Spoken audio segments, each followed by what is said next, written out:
Is there a different throne we could... No.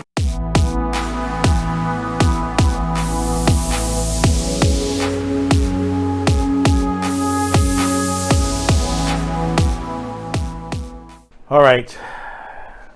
Warner has not learned after the Thundercats Roar failure, and now they're going with this.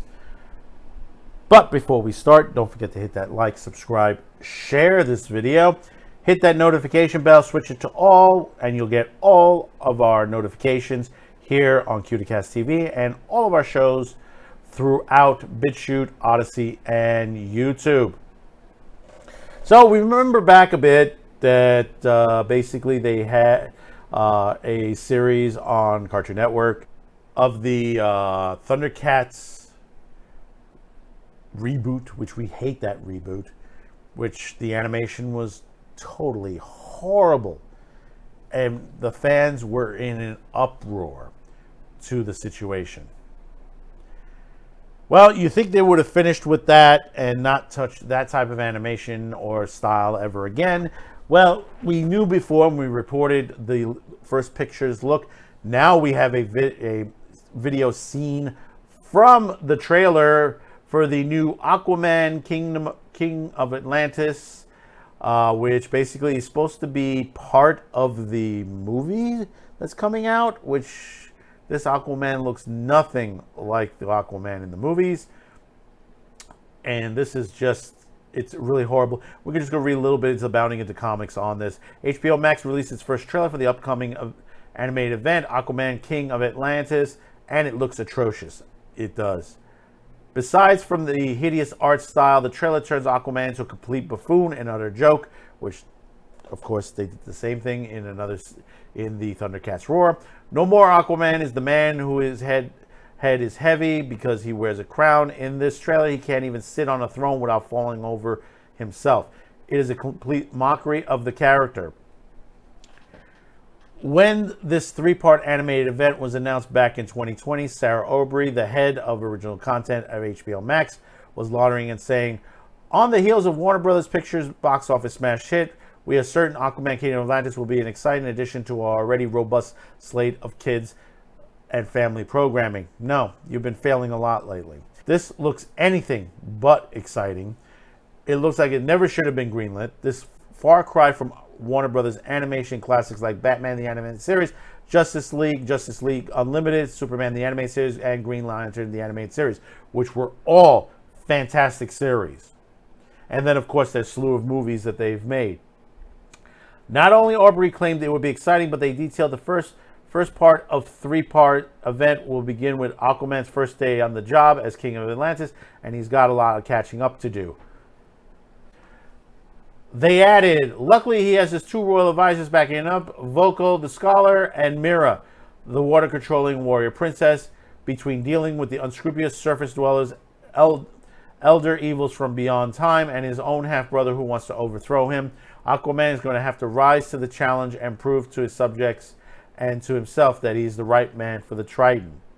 The other two parts of the three-part event are supposed to be standalone episodes that will have unique storylines following the adventures of Aquaman as protector of the deep. The series is executive producer by Aquaman director James Wan, Michael Clear, Robert Hackett, and same register. Victor Courtwright and Marley Halpern Grazer are showrunners and co-executives. I mean, here we're going to the well again. Look. Warner, via Cartoon Network, you had the Harvey Birdman series and you had the Space Ghost. Those were good series. Those were very good series. But those were series taking out of time. They've long-lasting things that they, that someone proved to them that, we can make them more relevant again in this way, and they were very well done. You take to the Harvey Man sequel with Bird Girl, that's not doing too well, is it? They keep, and we had a video about sequels and stuff like that, they keep going back to the well to the same mistakes over and over and over again. And they're going to tell you this was not made for you. Really, it was not made for me. I happen to be a fan of the comic book universe. I happen to be a fan of the superheroes. If this wasn't made for me, who was it made for? Tell me, who was it made for? Really? Can you answer that question? No, you cannot. You keep making stories just for yourself. That you sit there, it's almost as bad as a Reddit fan fiction story. The worst of the worst in Reddit. And they just basically are these same people taking these stories and just putting them out, and say, hey, it's a fresh new world, it's a radical change to what we've done in the past. As I said, radical change, reboot, and done for the modern era are not things you should be telling fans. Those are, you expect the robot from Lost in Space to come out and start waving his arm, saying, danger, danger, danger. These are the things we look for. And you may say to yourself, well, you're just fixated on something. No. We want good stories, plain and good stories. You're taking elements of two versions of Aquaman, the Aquaman that you've just made recently and the original Aquaman, smushed them together. And I mean, you look at the faces. Look how cheap this is. It's 10-year-old kids can draw better than this. You jump back to that Thundercats Roar thing, and you thought that it was successful, and it wasn't. Start making those series again, like Batman, the animated series, and we're getting a new one, and hope to God that they animate it right, because there are elements to that series that made it really good. The look, the darkness, everything toward it. You couldn't do anything like that for Aquaman. You had to sit there and just like throw things at everybody and say, "Oh, this is what we're going to do."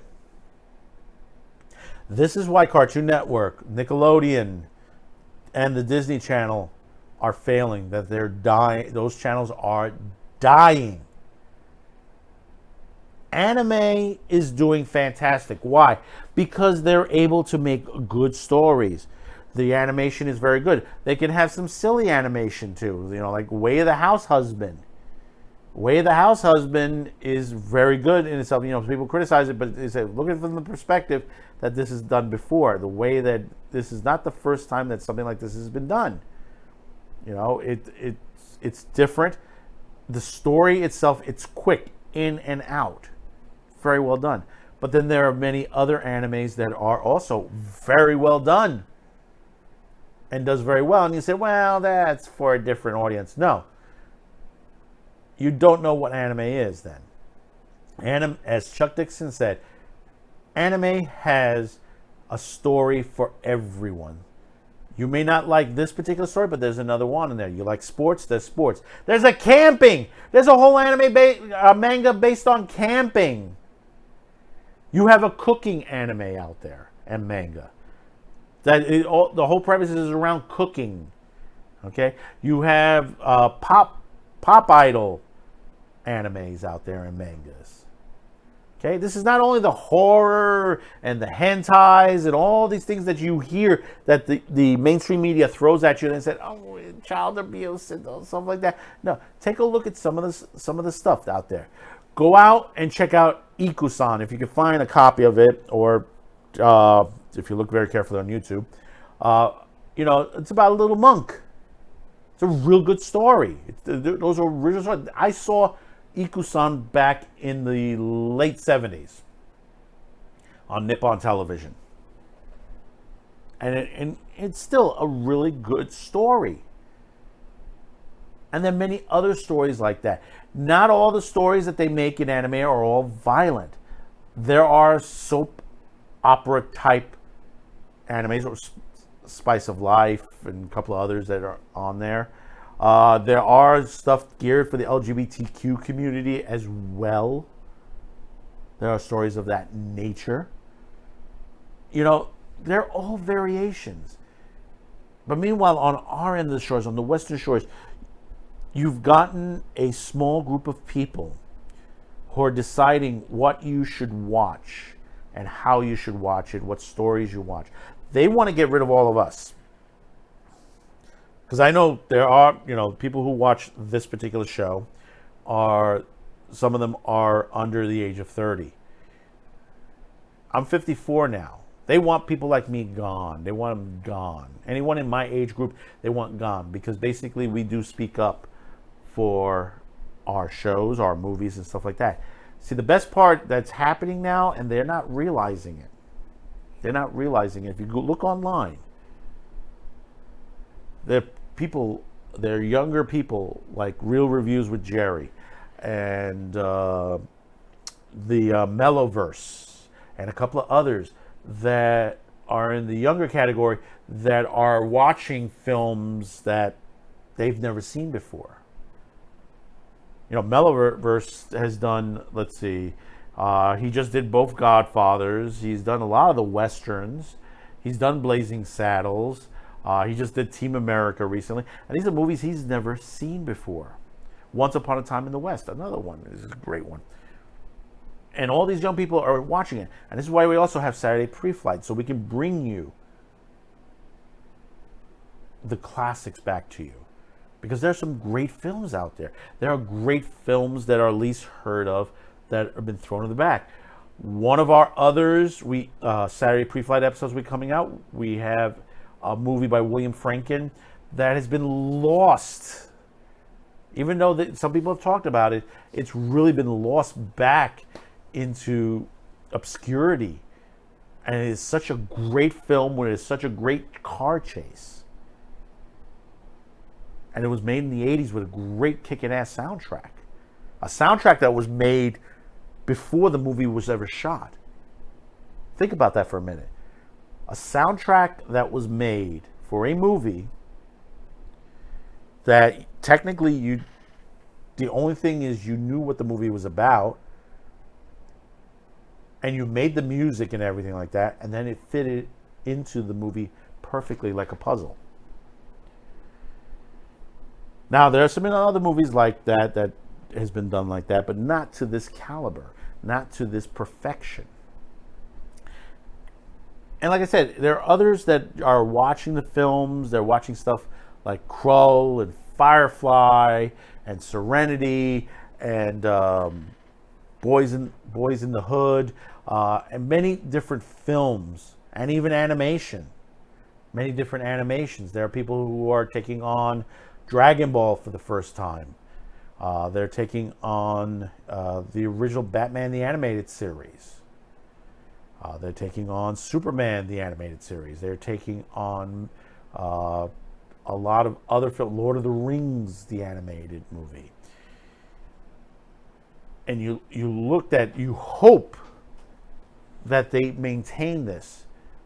So when we're gone, they're able to keep pressing on Hollywood and say, listen, that's not what I was told that we want. We want good stories, not your stories. We don't want the stories that you're making because you're using your ideology to put in its films. That's not being a good filmmaker is. You go toward people like Fritz Lang, William Friedkin, some of the original directors, stuff that's like, that were made back in the day. Fritz Lang M and Metropolis on there, and the French Connection.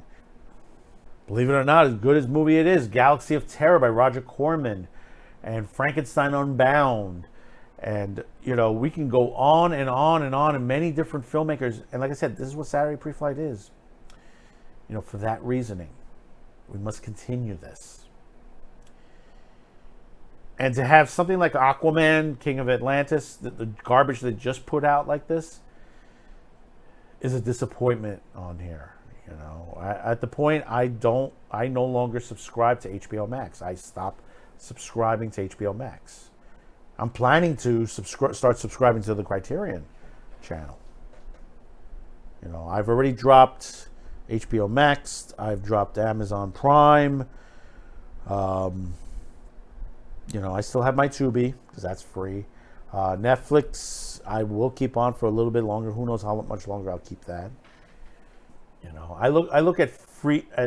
I look first to find out if anything is free. I also have Hulu too, if you're thinking of that. But there's like places like Pluto TV, and there's places like Tubi, who has a free selection of movies. There are many smaller outlets out there that are willing to give you good content. And take for example Retro Crush. Retro Crush is an anime from back in the 80s and 90s, and it's free. Don't get it on Peacock. Don't get it on Redbox. You can get it right on your phone, on your laptop, or on your tablet very easily. And if you have Chromecast or Fire Stick, you can ship it right onto your main screen. And it's got some great content.